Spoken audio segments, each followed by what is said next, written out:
Un saludo cariñoso en esta nueva ocasión en la que volvemos a encontrarnos. Hoy nos ocupa un tema sumamente interesante, la práctica del amor a Dios.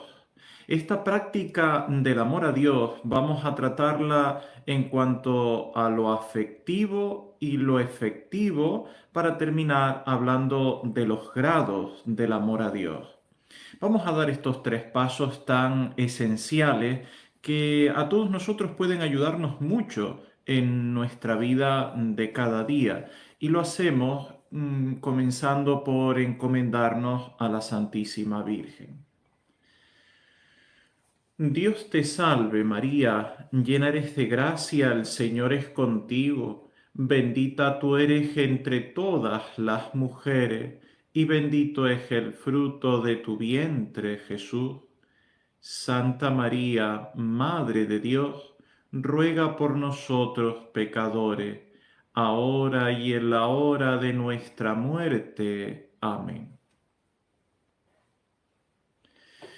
Como decía, para tratar convenientemente de la práctica del amor a Dios, hay que dar estos tres pasos sencillos, pero que ayudan mucho. El amor afectivo, el amor efectivo y luego los grados de ese mismo amor hacia Dios.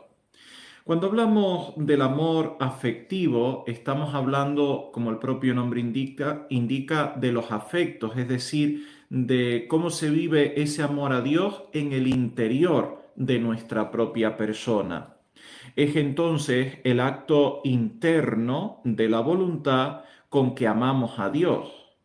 Cualquier acto externo insignificante, como tantas veces hemos repetido, si se apoya en el interior de la persona, que tiene allí una voluntad firme de amar a Dios, vale más que cualquier obra exterior aparatosa que no está apoyada en un acto firme de amor a Dios en el corazón. Por tanto, lo que cambia todo es cómo está el corazón. Si el corazón está en un deseo profundísimo de amor a Dios o no. Nosotros nos fijamos más en la exterioridad de ese amor, en la cantidad de cosas externas que se hacen, en su dificultad o, por decirlo de alguna forma, en lo estentorio, en lo exagerado que pudieran ser esas manifestaciones exteriores. Sin embargo, lo más importante, porque en realidad es el fundamento, lo que da sentido a todo, es el afecto interior. El acto del amor se basa en un principio de la voluntad, en el corazón de la persona, en el interior de cada persona que desea ardientemente entregarse a Dios. No tiene que ser un acto sensible, porque basta con que sea un acto de la voluntad, como vengo diciendo. Pero si Dios concede a alguna persona una experiencia sensible a la hora de amarle, esto no hay que rechazarlo, obvio, pero tampoco es algo que se deba de pedir, ni que se deba de anhelar, ni que se deba de suspirar por esto. Nadie debe de agobiarse porque diga, es que yo sensiblemente no siento nada interior por Dios, no me emociono, no lloro, no me pongo a tiritar por dentro. Mire usted, no es necesario. Lo que sí que es necesario y de hecho imprescindible es que usted manifieste un acto firme de su voluntad de amar a Dios y ya con esto vale. Este amor afectivo o interior hacia Dios se basa en dos partes bien diferenciadas, el amor de complacencia y el amor de benevolencia. En un primer momento, el acto interior de amor a Dios se basa en ese amor de complacencia, que consiste en experimentar en ese placentero ante la consideración de las grandezas de Dios. Para entendernos, este amor de complacencia se basa en alegrarse en lo más íntimo de que Dios sea feliz. Cuando uno descubre esa felicidad inmensa de Dios, una felicidad inmensa porque es el sumo bien, porque es la suma bondad, porque es la belleza, porque es el ser en sí mismo. Esto alegra el corazón. Y cuando el corazón se alegra al considerar estas cosas de Dios, entonces es que existe esta complacencia. Para que pueda darse, es necesario que se parta de la fe, que nos hace saber que Dios, como decía, es un abismo de perfección. Desde la fe caminamos hacia la meditación de eso que creemos, y con la fe y la meditación sobre las verdades de la fe, al fin nuestra voluntad se complace en que Dios así sea, en que Dios esté en la suma perfección. Esta es la primera parte del acto interno del amor a Dios que se debe dar en nosotros, la complacencia, que se complementa con la benevolencia, con el amor de benevolencia. No podemos desearle ningún bien a Dios, bien lo sabemos, porque su bondad es infinitamente más perfecta que cuanto tú, yo, cualquiera podamos desear o pensar para el mismo Dios. Pero sí que podemos engrandecer a Dios en nosotros. No lo podemos engrandecer en Él, porque ya Él lo tiene todo, es la majestad infinita, pero sí que podemos engrandecerle en nosotros mismos, al aumentar cada día la complacencia que sentimos en su bondad. Esto hace que nosotros nos privemos de todos los placeres para gozar más de Dios, entonces le estamos engrandeciendo, no en Él, insisto, sino en nosotros, puesto que no llenamos el corazón de miles de tonteras que pueda haber en el mundo, de placeres, de posesión de cosas materiales, de experiencia, de relaciones con los demás, en fin, de nada. Esto hace que el corazón pueda llenarse más y más de Dios. Y entonces Dios, que en sí mismo no puede ser complacido, sí puede ser complacido en nosotros, con ese amor de benevolencia que hace que en el corazón cada vez le demos más espacio. Además, esta benevolencia consigue que alabemos continuamente a Dios, que deseemos que todas las criaturas le alaben. Cuando una persona se mantiene en este acto constante de alabanza a Dios, esto lo llamamos plan de vida, bien lo sabe, está en alabanza a la persona porque todos los días hace meditación, porque todos los días trata de visitar el Santísimo Sacramento, porque ofrece su jornada a Dios cada mañana, porque hace examen de conciencia, porque a lo largo de su día está elevando el corazón con pequeñas jaculatorias: Jesús te amo, Jesús perdón y misericordia, Jesús bendíceme, Señor protégeme. Todo esto hace que la persona esté en una alabanza continua y Dios es engrandecido en el corazón de la persona. Junto a esto, la benevolencia nos consigue que deseemos vernos libres de la tierra para poder volar cuanto antes a la gloria del cielo. Una persona que de verdad quiere darle a Dios todo y que por tanto le ama de verdad en su corazón, está deseando darle tanto como que le quiere entregar la misma vida, y por tanto está buscando irse con él a la gloria del cielo, elevarse a lo más alto de las alturas junto con Dios. Y todo esto se completa con que la persona, mientras no se dé eso, mientras Dios no le llame a la eternidad y siga viviendo en esta tierra, la persona está permanentemente en la tierra uniéndose a los ángeles y a los santos del cielo, que por eternidad de eternidades sin fin están alabando la infinita majestad de Dios Todopoderoso. Esto es, al fin y al cabo, el amor en su primer estadio, que es el amor afectivo, el amor en el interior de la persona. Aquí pudiéramos hacer un paréntesis para insistir bastante en que es un amor tremendamente olvidado.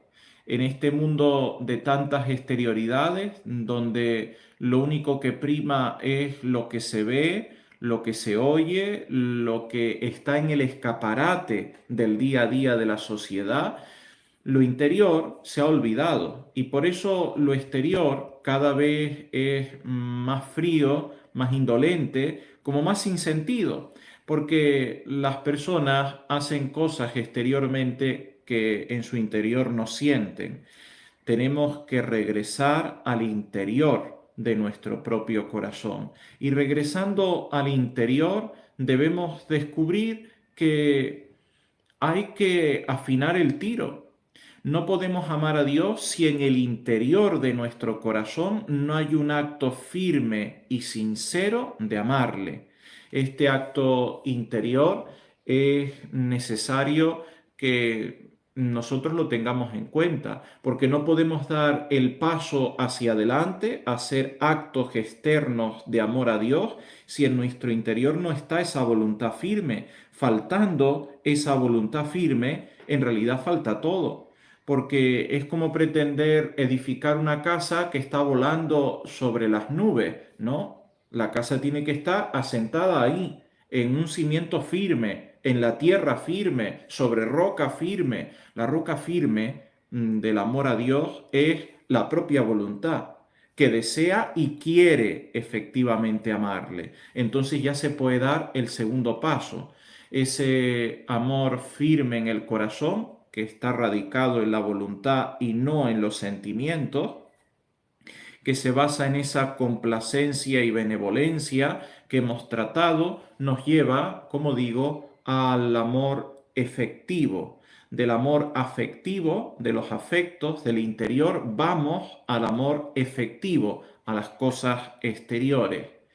Es este segundo paso el perfecto cumplimiento de los mandamientos de Dios, como manifestación externa de nuestro amor interior. Quien ama interiormente al Señor con ese acto de la voluntad lo demuestra exteriormente cumpliendo con su voluntad, con lo que Él quiere. La piedra de toque del verdadero amor consiste en el ejercicio de las virtudes, porque como decía el Papa San Gregorio Magno, el amor hay que probarlo con las obras. Recuérdalo bien, el amor hay que probarlo con las obras. Si una persona interiormente ama a Dios y no lo exterioriza con obras, eso es un amor falso, porque no se puede quedar en el interior, tiene que ir hacia afuera y en las obras demostrar que le ama. Existen dos maneras, esto lo tenemos a la vista, existen dos maneras de cumplir con la ley de Dios, o bien como mercenarios, es decir, tan solo porque queremos alcanzar los premios que nos da, especialmente el cielo, y evitar los castigos, especialmente el infierno, o por puro amor, simplemente porque Dios lo quiere, simplemente porque Dios lo ha mandado, simplemente porque se le ama y ya está, y esto es lo perfecto. Quien cumple con la voluntad de Dios solo para ir al cielo, solo para evitar el infierno, es un católico tremendamente imperfecto, que no está completo en su ser. El católico que de verdad ama a Dios, cumple los mandamientos, cumple con su voluntad, hace lo que debe de hacer solo porque le ama, solo porque le ama y sabe que ese a quien ama quiere eso en concreto. Y luego, si Dios bendice con el cielo, bendito sea, pero no es ese el objetivo concreto. Esto nos lleva a entender que es necesario seguir la última vía, persiguiendo conformarnos con la voluntad de Dios de forma amorosa, entera y entrañable, evitando ser mercenarios para ser amantes de Dios. Vivimos vida católica, cumplimos con su voluntad porque le amamos. Es la vía, el camino que debemos de seguir. Esto siempre en todo cuanto Dios quiera o permita para cada uno de nosotros. Cuando lo hacemos de forma perfecta, ese cumplimiento de la voluntad divina, en la teología católica se llama santo abandono, y cuando lo hacemos de forma imperfecta se suele llamar resignación cristiana. El cumplimiento de la voluntad divina, que es el acto exterior del amor a Dios, tiene como dos vertientes o dos objetivos. La voluntad de Dios que llamamos significada o la que Él propiamente ha expresado y se conoce, y la voluntad llamada de beneplácito o la voluntad que no se conoce. En cuanto a la voluntad de Dios significada, la encontramos en los 10 mandamientos. Ahí Dios ha expresado concretamente qué es lo que quiere, ahí está su voluntad, en los 10 mandamientos de su ley, en los 5 mandamientos de la Iglesia, en la profesión de los votos de los frailes y de las monjas, en la misma regla monástica de cualquier orden religiosa o congregación, en toda inspiración que recibe la persona. En todas estas cosas está la voluntad de Dios significada, es decir, es donde Dios ha manifestado concretamente qué quiere para cada persona. Por tanto, fijémonos en este apartado, en lo que Dios hace, en lo que Dios permite, en lo que Dios manda, en lo que Dios prohíbe y también en lo que Dios aconseja. Cada uno de estos pequeños apartados te pueden ayudar a enterarte de cómo amar a Dios en la práctica de forma exterior. En un primer lugar decía lo que Dios hace. Todos los acontecimientos individuales, sean familiares o sean sociales, que han sido dispuestos por Dios mismo y no dependen de la voluntad humana, a veces amargos y a veces dulces, son el lugar especialísimo en el cual encontrar la voluntad de Dios, el primero y principal lugar, en todos los acontecimientos, allí donde estamos, es lo que Dios hace, porque es lo que ha ocurrido. Piensa en cosas amargas que nos cuestan digerir como una enfermedad. Es amargo, pero sin embargo, allí Dios actúa. Porque ¿cuántas personas han alcanzado el cielo porque se enfermaron? Si no se hubieran enfermado de una enfermedad terrible, difícil, tumultuosa, a veces durante años no hubieran alcanzado el cielo. Eran personas tan orgullosas, tan soberbias, tan encerradas en su propio pensamiento que jamás hubieran abierto la mirada para descubrir qué es lo que Dios quería. Todo lo que el Señor dispone es bueno, esto tenlo en cuenta, aun cuando en el momento preciso en que te toque vivirlo, en ese momento inicial solo te cause dolor, terror, tedio, como quieras llamarlo. Si lo piensas bien, todas las cosas que van ocurriendo, cada acontecimiento, aunque al principio no te guste ni de lejos, te ayuda a alcanzar la consecución principal, que es amar a Dios y por tanto salvarte, ir al cielo. Lo segundo a analizar es lo que Dios permite. Dios nunca quiere lo que permite. Esto es un principio fundamental. Dios nunca quiere lo que permite, porque es malo. Tan solo lo permite, pero no lo quiere. Pero en su infinita sabiduría sabe convertirlo en un bien mayor y precisamente aún a pesar de ser malo lo permite. Por eso mismo lo permite. Piensa en el mayor mal que se ha dado en el mundo, que es la crucifixión de nuestro Señor Jesucristo. Dios no quería la crucifixión de su Hijo, pero lo permitió. Y a través del mayor mal, la mayor injusticia dada en toda la historia de la humanidad, se da el mayor bien, la salvación eterna de todas las almas que se acogen a ese acto redentor de Cristo. Hay muchas cosas malas que suceden en tu vida personal o en un ámbito más público, en la sociedad, en tu familia en general, en el mundo en general. Sin embargo, cuando sean malas, Dios las está permitiendo, las ha permitido, sirven para bienes mucho mayores. En tercer lugar, como decía hace un momento, lo que Dios manda. Es lamentable equivocación pretender decir amo a Dios y no cumplir sus mandamientos, porque no se le puede agradar a Dios con cosas que uno mismo invente, sino con lo que el mismo Señor ha dispuesto. ¿Cómo se puede decir yo amo a Dios y no ir a misa? ¿Cómo se puede decir yo amo a Dios y pongo cualquier cosa por encima de Él?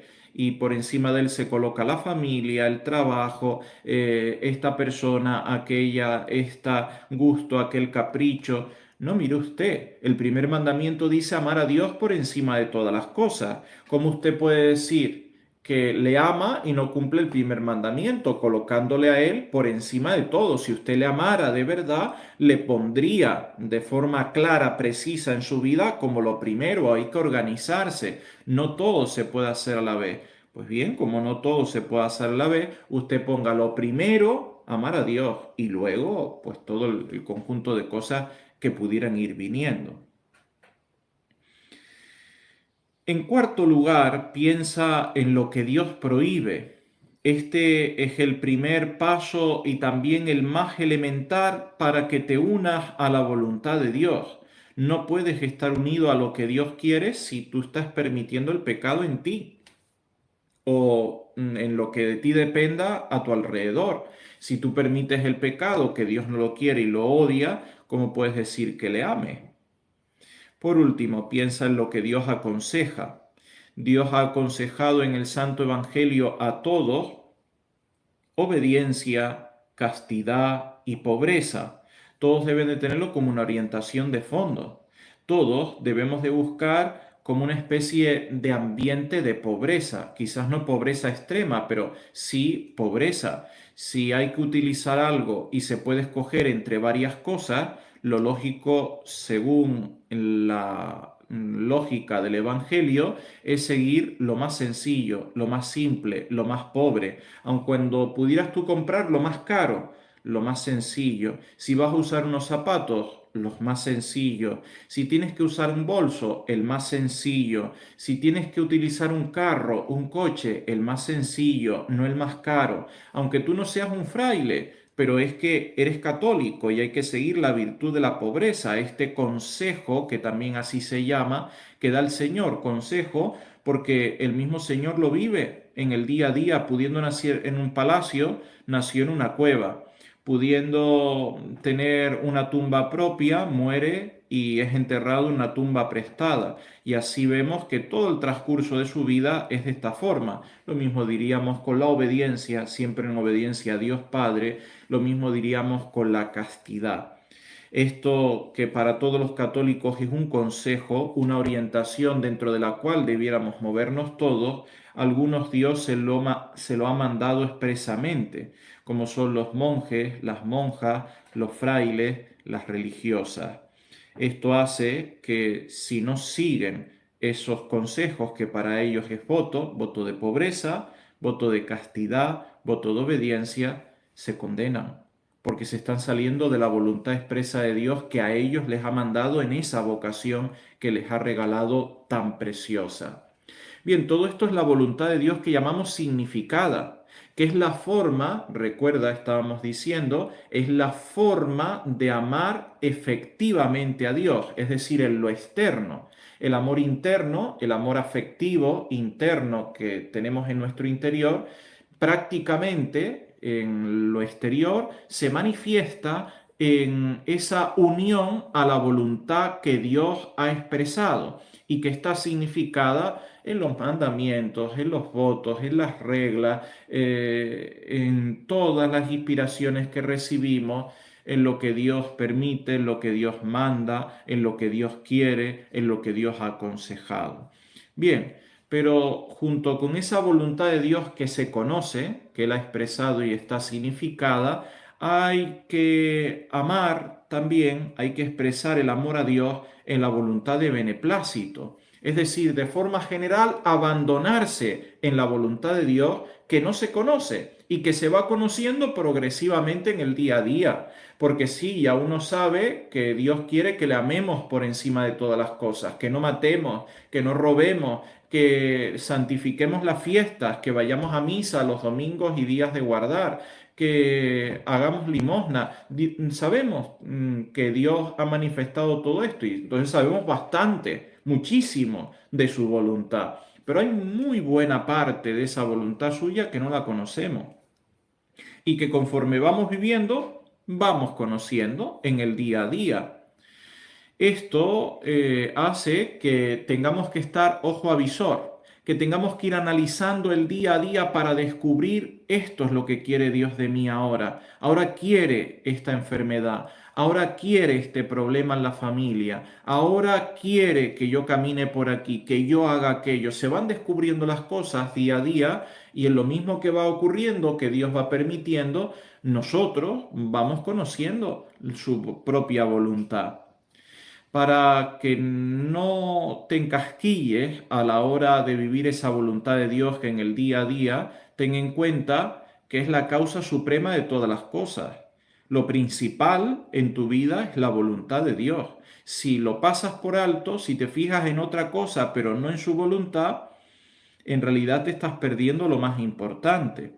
Piensa también que la voluntad de Dios es esencialmente buena y benéfica. Dios no quiere ni permite nada en tu vida para molestarte, para llevarte a la condenación, sino todo lo contrario, para que tu vida mejore y para llevarte a la salvación eterna. Al fin, ten en cuenta que todo, sea bueno o sea malo, sirve al bien de quienes aman a Dios y contribuye a agradarle en todo. Hay algunas ventajas de abandonarse la voluntad de Dios. Como no tenemos tiempo, voy tan solo a citarlas, pero sería bueno que las escucharas varias veces, que repitieras este video y que las meditaras convenientemente. Quien se abandona en la voluntad de Dios tiene una dulce intimidad con el mismo Dios. Se encamina con sencillez y libertad por esta vida, evitando tantas complicaciones que a veces se generan. Vive con constancia y con ánimo sereno. Se llena el corazón de paz y de alegría, y al fin se consigue una muerte santa y la salvación eterna. Pongo broche final a este encuentro nuestro con esos grados del amor a Dios que muchos santos han tratado. Pensemos en Santo Tomás de Aquino, pensemos en San Juan de la Cruz, en San Juan de Ávila, en San Francisco de Sales, en San Juan Bosco. Yo tan solo voy a destacar los grados del amor a Dios según los dice San Buenaventura y solamente los voy a decir así de forma sucinta, tan solo citándolos, como decía antes, para que los puedas meditar en tu interior en cualquier momento libre que tengas. Es conveniente hacerlo, puesto que te puede ayudar a estimular mucho a entregarte a Dios. El primer grado es la suavidad. Quien empieza a amar a Dios siente suavidad o dulzura porque descubre, como dice el Salmo 33, lo suave que es el Señor por la meditación del mismo ser de Dios y de las acciones divinas. Quien no medita no puede sentir esta suavidad o dulzura y ni siquiera puede comenzar a amar a Dios. De ahí la importancia de la meditación diaria, aunque solo sea por 10 minutos diarios. El segundo grado es la avidez, acostumbrarse a esa suavidad de Dios con nosotros, naciendo gran apetito que no se sacia sino entregándose cada vez más a Dios en lo concreto y diario de la vida. El tercer grado es la hartura. Todo lo mundano produce náuseas y cada vez la persona, sin que nadie se lo diga ni se lo exija, quiere apartar más las cosas del mundo para entregarse más a Dios. En cuarto lugar, el cuarto grado es la embriaguez, el deseo de sufrir por Dios, huyendo de los placeres, de las comodidades de esta vida. Cuando una persona se va enamorando cada vez más de Dios, necesita sufrir por Dios y acepta sufrimientos y pide sufrimientos y es donde entra eso de ser alma víctima, es una persona que ha madurado en su amor a Dios y entonces necesita sufrir por Dios. En quinto lugar, quinto y último grado del amor a Dios, la seguridad, que es la capacidad de soportar todo por Dios, toda afrenta y toda adversidad. Estas personas no se quejan nunca de nada negativo que pudieran vivir, viven totalmente entregadas y totalmente aceptando siempre y en todo la voluntad de Dios. Es el grado más perfecto que puede darse en esta tierra, según San Buenaventura, del amor a Dios en las personas. Lo pido a Dios para ti a la misma vez que te transmito ahora mi bendición sacerdotal. Benedictio Dei omnipotenti, Patris et Filii et Spiritus Sancti, descendat super te et maneat semper. Amén.